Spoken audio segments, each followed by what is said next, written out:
자, 모의고사 첫 번째 보신 문풀을 좀 시작을 하겠습니다. 오늘 일단 풀이가 끝나고 나시면 시험지 2개를, 그러니까 한 세트 2회를 받으시게 될 텐데요. 이건 인강생들은 해당이 없으시니까 A, B 문제를 내다가 그 주에 좀 제가 보고 싶은 문제를, 그러니까 채점을 해드리고 싶은 문제 회차를 집을 거예요. 그래서 오늘 내실 건 B입니다. 그러니까 저희 그 계획표에 뭐 A 내라 B 내라 이렇게 했는데 오늘은 일단 B를 내시는, 그러니까 2회 B를 내셔서 수업 끝나고 나서부터 풀어서 내시면 될 것 같습니다. 그러니까 제가 오후에 한 번 더 보겠다고 하는 시험지 세트는요, 문제가 약간 모호할 수도 있을 거예요. 써보시라고. 답안지를 작성해 보시라는 문제고, 그러니까 너무 타이트하게 막 하나, 둘 이렇게 해서 0.5씩 채점하는 것보다 읽고 나서 이게 말이 되나 안 되나 보는 그런 문제들을 좀 모아서 짝수차 어느 회차에다가 갖다 모을 거예요. 그러니까 오늘은 2회 B를 내고 가시고 A는 풀어오시면 됩니다. A는 푸시고요. 그리고 이 짝수차는 해마다 이거를 토요일 날 풀려고 하니까 너무 시간이 걸려서 짝수차 시험을 보는 시간에 다 도망을 가세요. 그래가지고 점점 제가 일은 줄어서 그렇긴 한데 선생님도 못지않게 저도 되게 뭐가 타거든요. 그래서 그 숙제를 안 내셔서 시험을 안 보셔서 마음이 좋은 게 아니라 되게 불안해집니다. 이렇게 안 내도 되는 걸까 뭐 이러면서. 그러니까 짝수차는 금요일 날 파이널 체크업에다가 큰 기대를 하시는 거는 전 좀 무리고요. 그리고 저는 되게 조심을 해요. 왜냐하면 이 노량진 강사들 제일 경계해야 될 부분이 흥분을 한 나머지 올해 이거 꼭 나온다 뭐 이러면서 특히 그런 실수를 파이널 체크업에 많이 하고요.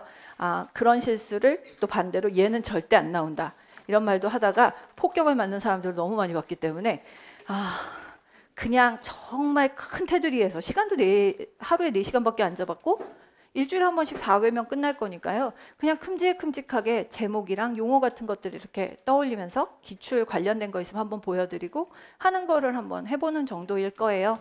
그러니까 선생님들이 스케줄이 있으셔서 나는 이렇게 이 주를 보낼 것이다 라고 하시면 파이널 체크업에 그렇게 목숨 안 거셔도 되고요. 임용공부 특히 처음 하시는 선생님들은 아직도 이게 어디 가서 줄을 서 있는 건지 잘 모르겠고 하신다면 그냥 한번 크게 인지도나 그려볼 요량으로 한번 보시면 될 것 같습니다. 그래서 금요일날 그 수업이 끝나고 나면 짝수차를 풀어놓겠습니다. 그것도 몇 분이나 남아 계실지 아무 상관없고요. 저는 그냥 풀 거예요. 그러니까 그거는 인강으로 돌리시거나 답지 보고 해결되시면 답지 올리시면 되겠습니다. 자, 오늘부터 월요일 오후까지만 잠깐 좀 선생님들께 양해를 구해야 될 건 질문은 여기서 하시면 되고요. 그리고 제가 답을 할 거예요. 그래서 뭐 이런 것까지 맞게 하고 하겠다라고 말씀을 드릴 거고요. B가 끝나고 나서는 잘 얘기를 못 하겠지만 어쨌든 제가 선생님들께서 나는 이렇게 썼는데 라고 말씀을 하시면 오케이 뭐 그렇게 보면 되지요 라고 얼마든지 할 수 있는데 아직 인강 선생님들이 답지를 안 내시는 게 월요일 정오까지예요. 그러니까 월요일 정오까지는 카페나 혹은 다른 카페나 가셔서 시험 문제에 대해서 너무 격한 토론을 하시거나 이렇게 하시면 대단히 곤란해집니다. 저희가 뭐 인강 들으시는 선생님들이 좀 불쾌하실 수도 있는데 그냥 솔직히 말씀을 드리면 훨씬 더 정리된 답안지가 오는 게 맞아요. 인강 쪽에서 시험을 아무래도 시간 제한도 훨씬 덜 하고 하다 보니까 여기서 쓰시는 필체하고는 너무 다른 그래서 완벽하게 정리된 답지가 와요. 그래서 되게 어떨 때는 이거 어떻게 해야 되지 싶을 때도 되게 있고요. 그것 때문에도 가끔씩들 심정이 상하시는 것 같은데 성적을 붙였는데 전부 인강 수험번호로 앞에 쭉 깔리기 시작을 하니까 뭐 굉장히들 화가 나신 분들도 계셨고 그랬었어요. 그게 은연중에라도 자꾸 이런저런 말을 주워 들으면 아무래도 영향을 받을 수밖에 없으니까 그냥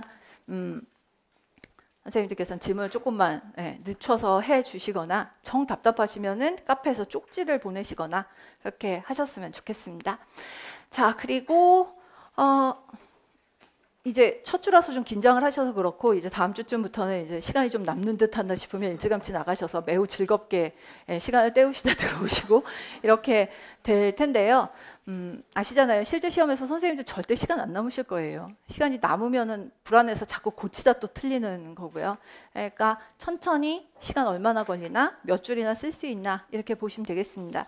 저희 스케줄로는 아마 한 3주차 정도나 돼야 답안지 꼴이 교육과정 평가원에서 나올 것 같습니다. 오늘 답안지 보셔서 아시겠지만 어딘 너무 좁고 어딘 넓고 그래서 이걸 어떻게 디자인을 해서 내놓을지 잘 모르겠습니다. 그러니까 그때 나오면 그거 모양대로 저희가 만들어서 다시 연습을 해보도록 하겠습니다. 자, 일단 바뀐 시험이기는 한데요. 바뀐 시험에서는 저희 원래 A형에 8개의 2점짜리 문제가 나와 있었는데 2점짜리 문항이 A, B로 나뉘면서 2점짜리 문항 개수 자체가 좀 줄었습니다. 2개가 줄었는데 사실 4점짜리가 하나 더 생겼다 이렇게 보시면 되는 정도입니다.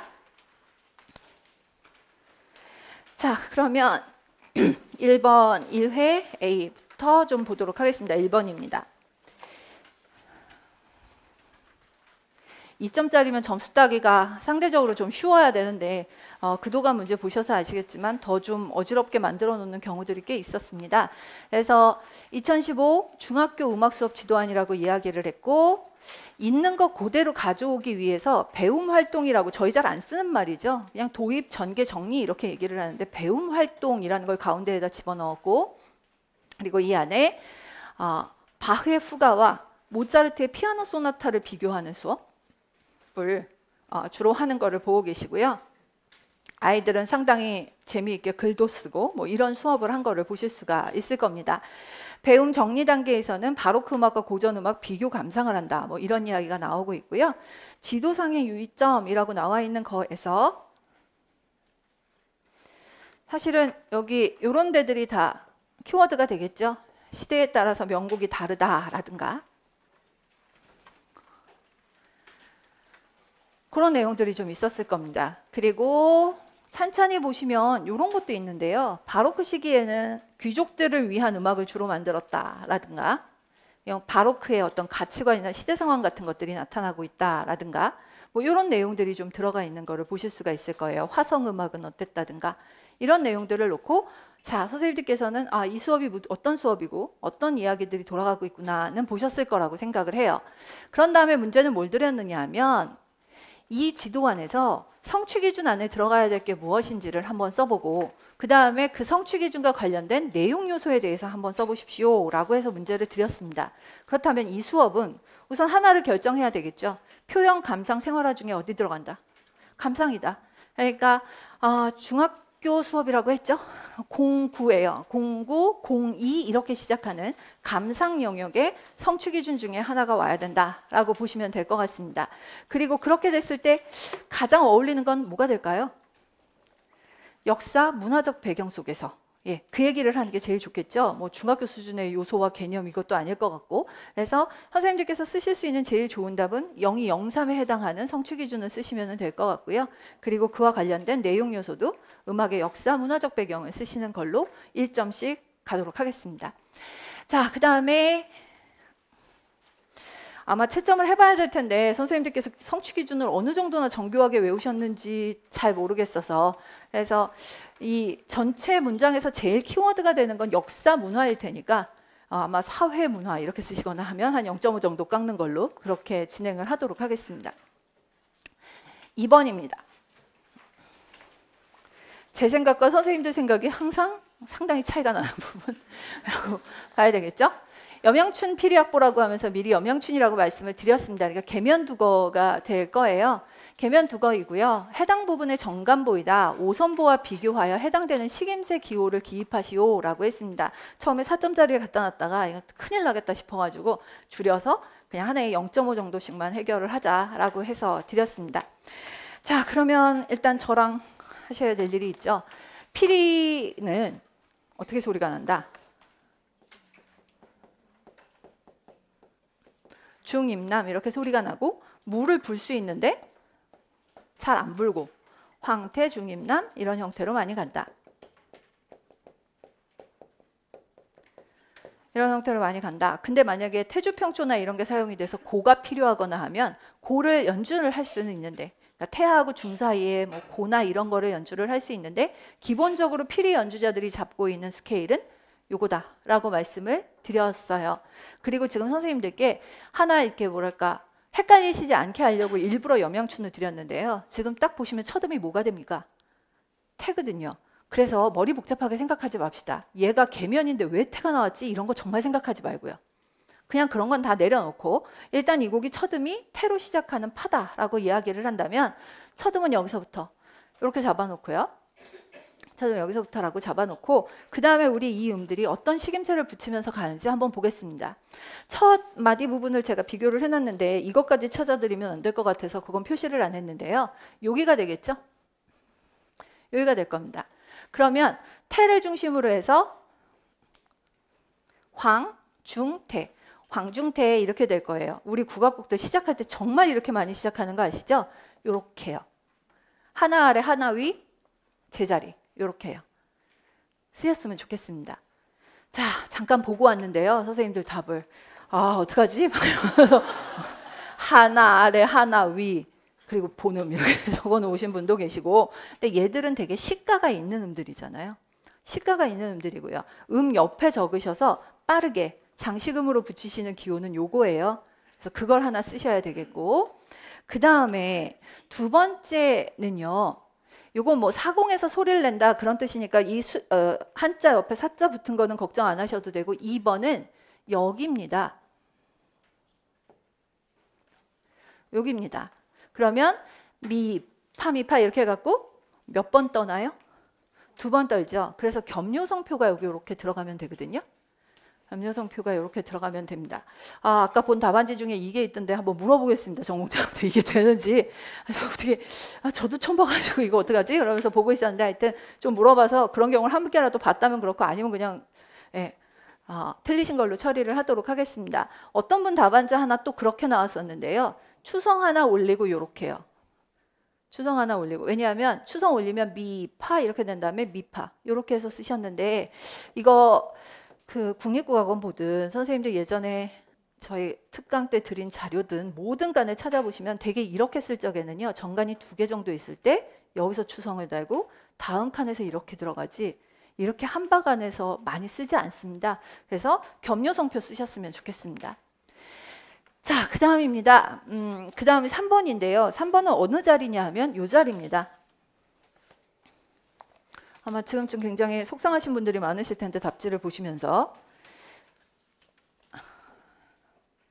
제가 이 와중에 전공자 분을 뭐 섭외를 하고 난리를 쳐갖고 들은 얘기대로 할게요. 지금 제가 답지 선생님들 거 보고 왔는데 다 이거 쓰셨어요. 다 이거 쓰셨습니다. 그래서 전공자분한테 자문을 구한 결과 이것도 쓸 수 있는, 충분히 쓸 수 있는 답이다라고 말씀을 하셔요. 그래서 이거 맞게 하고요. 근데 지금 같은 경우에 지금 여기서 제가 어떻게 표시를 해드리면 이걸 답을 낼 수 있을까 안 그래도 고민을 했었는데요. 강세를 세게 한번 넣어볼까, 뭐 어떻게 하면 좋을까. 되게 이렇게 되는 경우에는 강세를 주면서 꺾여서 내려오는 서침이 들어가야 좋습니다. 지금 다 본 건 아닌데 아직 현재까지 본 걸로는 아무도 없으셨습니다. 그래서 아무도 없으셔서 서침이 이런 경우에 사용된다라는 서침 자리를 한번 좀 봐주셨으면 좋겠습니다. 그 다음에 4번도요. 아예 여기다 놓고 말씀드릴게요. 4번 요 자리거든요. 그래서 거의 100% 지금 이거 쓰셨어요. 안 나왔는데도 벌써 보시고 요거를 쓰셨는데요. 요참에 그냥 0.5 깎이고 하나 봐 놓죠. 중에서 황으로 이렇게 4도 아래로 내려올 때 손가락을 움직여서 내려오는, 이렇게 내는 거는 시로라는 표시를 통해서 내려온다라고 이야기를 하고 있어요. 그래서 이게 되게 4도 이렇게 내려올 때는 거쳐서 내려온다. 그래서 이거 맞게 해도 됩니까? 라고 물었는데 이건 아니다. 되게 이런 경우에는 강세를 주면서 이렇게 내려오는 경우지 이렇게 흘러내리는 경우에는 잘 해당되지 않는다라고 말씀을 하십니다. 그래서 서침을 못 쓰셨어도 두 음 위로 적으시는 그 표시까지는 맞게 해드릴 거고요. 4번은 시루를 답으로 처리를 하도록 하겠습니다. 다음에 한번 그 시루하고 뭐 올려 더름 내리 더름인가 뭐 이런 식으로 표현하는 나머지 것도 좀 보여드리도록 할게요. 자, 그래서 충격을 좀 최소화시키려고 했고요. 3번은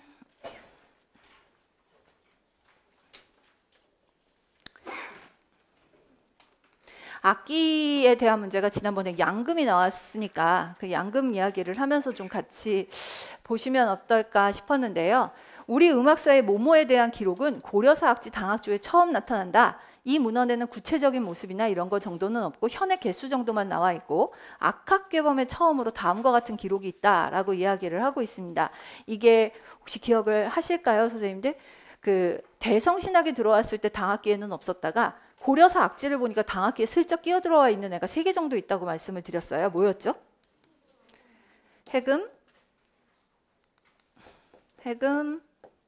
아쟁, 대쟁 정도가 있다라고 이야기를 했습니다.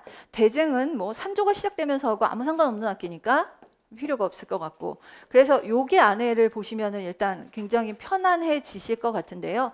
송진을 칠해서 활대로 사용한다라고 했으니까 해금 아쟁 중에 이게 헷갈려야 될까라고 보이시지는 않으실 것 같아요. 왜냐하면 출단 화목이라고 적혀 있어서 꽃나무, 개나리나무 가지, 개나리나무 가지에다 송진을 발라서 활대로 사용을 한다. 그래서 들어가야 될 악기는 아쟁입니다. 그리고 아쟁은 몇 개의 현을 가지고 있는데? 7개의 현을 가지고 있는데 그게 정악아쟁이고요. 산조가 시작되면서 8개의 현을 가지고 있고 말총으로 연주를 하는, 말총으로 만든 활로 연주를 하는 산조 아쟁이 생기게 된다라고 이야기를 하고 있습니다. 자, 그럼 이제 여기다가 하나 더 넣죠. 7개로 만들어진 아쟁은 정악아쟁이라고 부르면 되긴 되는데 크기가 커요, 작아요? 커요. 그래서 얘를 대아쟁이라고 불러요. 그리고 산조 아쟁은 줄과 줄 사이에 폭이 좁아야 연주하기가 좋기 때문에 사실은 이게 소아쟁이다라고 이야기를 하고 있습니다. 근데 최근 들어 아쟁이 창작 국악에 사용이 되면서 10줄도 만들고 이런 식으로 자꾸 늘어나요. 그럼 그 아쟁은 대아쟁이라고 사람들이 관습적으로 많이 부르거든요. 근데 그거는 그냥 전문가적인 소리는 아니다. 그러니까 우리가 일반적으로 이야기할 때 대아쟁은 정악아쟁이고 산조아쟁이 소아쟁이다. 최근에 나와서 정말 커진 그 아쟁들은 그냥 창작 음악에 쓰는 아쟁입니다. 대아쟁, 시편 아쟁이라고 했는데 대아쟁이라고 나오는 거 찾아보시면 대부분 전공자가 쓴 글이 아니고 무슨 신문 기사이거나 이런 경우들일 거다라고 보시면 되겠습니다. 자, 4번 문제입니다.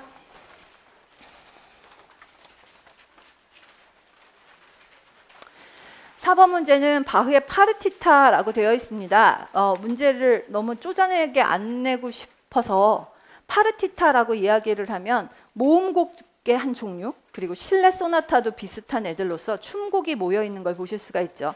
그리고 지금 선생님들께서 보고 계시는 이 1004번에는 잘 아시는 샷곤느도 들어가 있습니다. 샷곤느가 들어가 있는 바로 그 1004번입니다. 그래서 독주 바이올린을 위한 파르티타, 독주 바이올린을 위한 파르티타 중에 한 악장을 드렸고요. 작성 방법에 근거해서 악곡을 화성 분석하고 비화성음을 적어보십시오 라고 해서 드렸습니다. 자, 얘는 답지를 좀 보고 가겠습니다. 제가 이렇게 풀어드리는 게 더 빠를 것 같아서요. 일단 화성 분석은요, 강박을 위주로 해서 적었습니다. 그리고 뭐 F 메이저로 적는 거는 별 문제 없으실 것 같아서 이렇게 한번 보여드리려고 적었고요. 이것도 가서 좀 확인을 해야 될 텐데 아까 답지 보면서 좀 걱정을 하고 있었던 건 너무 많이들 찾으셨더라고요. 그래서 근데 이 화음에서 이런 거 찾으시는 거는 도미솔 C플랫으로 이미 화음이 만들어지기 때문에 보조음 잡으실 필요 없습니다. 그래서 이런 것들은 이제 너무 많이 쓰시거나 하게 되면 감점 사유가 될 것 같고요. 사실은 화음이 만들어지는 파라도라는 화음이 만들어지는 이 마디가, 이 마디 그리고 요 마디가 똑같은 형태로 만들어지게 될 텐데요. 이쪽에는 보조음이 생기는 걸 보실 수가 있습니다. 그 다음에 이 곡에서 지금 이 마디에도 여기에도 다 나타나고 있는 음을 보시면 뭐 여기 같으면 파라도입니다. 파라도인데 파라도로 가는 1도 화음인데 미가 끼어 있죠. 미가 끼어 있습니다. 얘를 1도에 7이라고 분석을 하시거나 하기 시작하면 아무것도 보실 수가 없는 상태인데요. 굳이 1도에 7을 쓰거나 할 이유는 없습니다. 얘는 뭐가 되기 때문에 그냥 비화성음 처리를 할 수 있어요. 근데 그 비화성음이 경과도 아니고 보조도 아니고 아무것도 아닌 상태입니다. 그래서 연주자를 위한 조성음악 분석 기준으로 한다면 이 미는 상행을 해서 파에 가서 붙기 때문에 아포지아투라의 변형된 형태라고 이야기를 할 수 있습니다. 도약해서 불협화를 일으켰고 상행 해결하는 아포지아투라입니다. 그리고 조성음악의 화성진행으로 조성음악의 화성진행이라는 책을 아시죠? 한미숙 선생님, 허영한 선생님 쓰신 책대로라면 이런 현상일 때 우리가 보이지는 않지만 작곡가는 여기 앞에 파를 하나 연상을 했을 거다. 그래서 파미파를 쓰고 싶은데 그럼 진행이 재미가 없으니까 앞에 파를 뗀 것이다 라고 해서 불완전 보조라는 말을 씁니다. 불완전 보조. 그러니까 앞에 없어서 그럴 뿐 이거는 해결이 어느 정도 예측된 것이다. 선생님도 이거 나왔었어요.